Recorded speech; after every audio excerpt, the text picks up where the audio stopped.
Não tinha tanto isso de classificação indicativa. Já havia esse debate, mas era menos frequente. O que existe? O uso recomendado hoje, quando a gente fala dessa expansão para aplicativos, tem essas questões já. Recomendado para 10 anos, ou 12 anos, 14, 16 ou 18 anos. Essa portaria foi assinada ontem pelo ministro da Justiça, Ricardo Lewandowski. E é lógico que a gente quer falar sobre isso aqui no Live. Por isso a gente recebe a Kelly Angeline Neves. A Kelly é especialista em direito digital e assessora em políticas públicas do NIC.br, que é um núcleo que coordena ações para segurança, infraestrutura e pesquisa na internet. Kelly, maravilhoso ter você aqui com a gente, porque isso chama a atenção, né? Inicialmente, a gente vê como um avanço.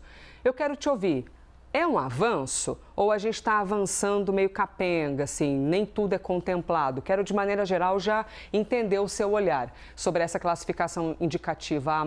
Bem-vinda. Elisa, obrigada.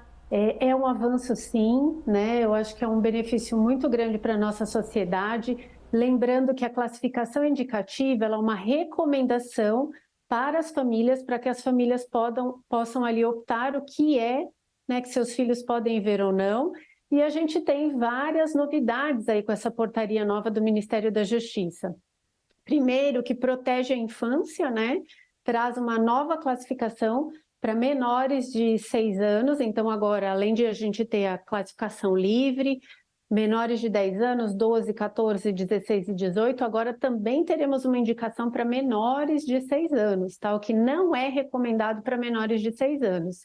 E como você disse no início aí dessa matéria, incluem agora os aplicativos, os jogos eletrônicos, né, jogos de interatividade.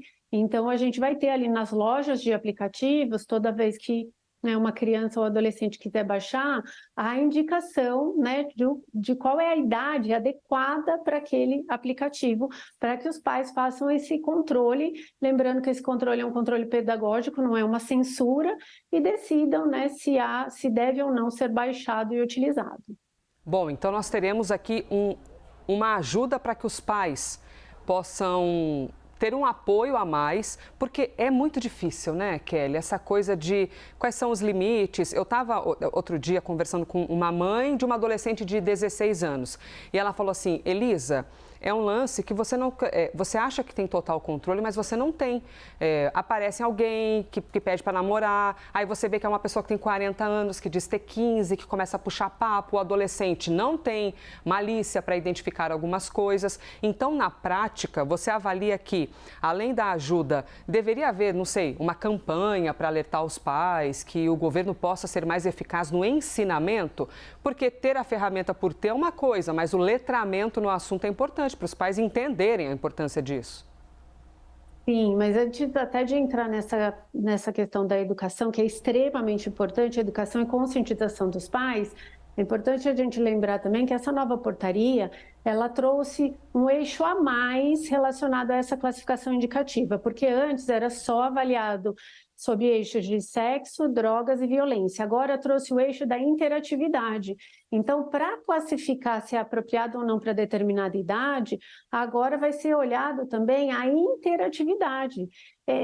Live, chat, permite conversas com terceiros ou não, apostas ou não, como que está sendo feito isso? Por quê? Porque agora está sendo levado em consideração não só o conteúdo consumido, mas a interatividade. Então, foi um ganho muito grande dessa portaria, porque a classificação vai considerar também o quanto há essa interação, né?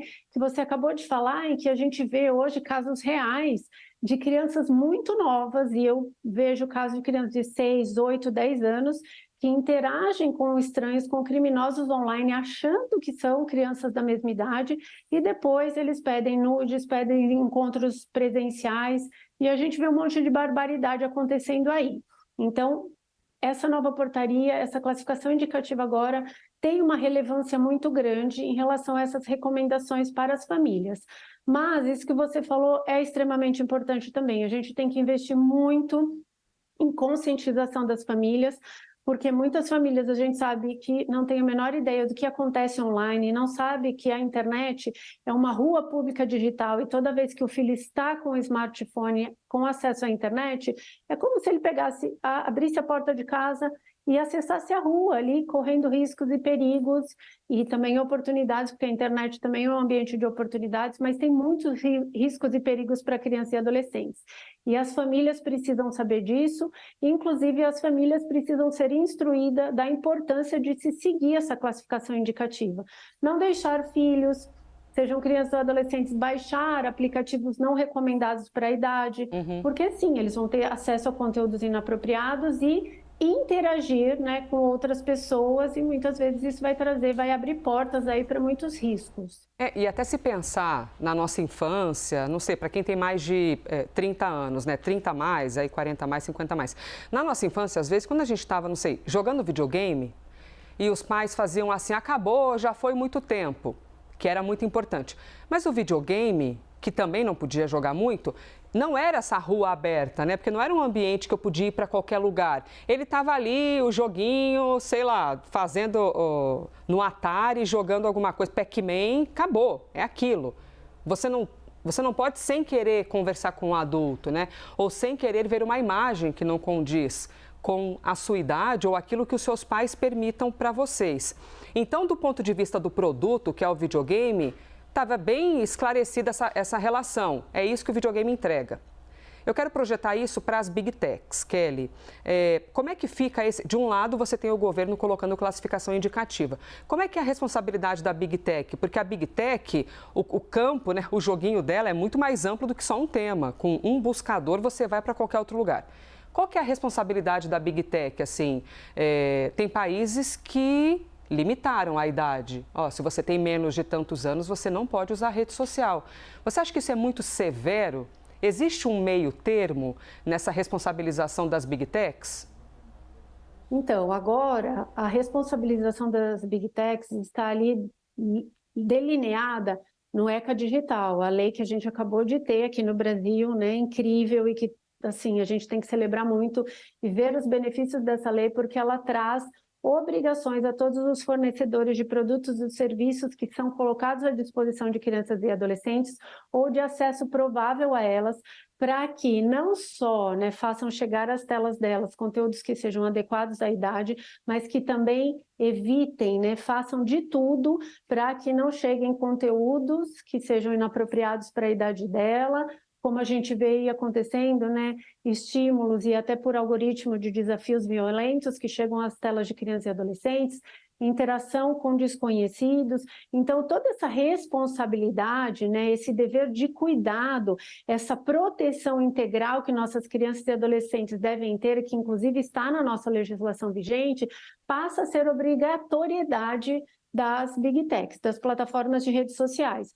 Então, pelo ECA Digital, elas passam a ter essa responsabilidade, o ECA Digital vai entrar em vigor, né, todas essas obrigações a partir de março do ano que vem, e elas têm esse período aí curto para se preparar para que possam efetivamente, pela primeira vez, né, proteger aí nossas crianças e adolescentes, porque hoje não temos essa proteção.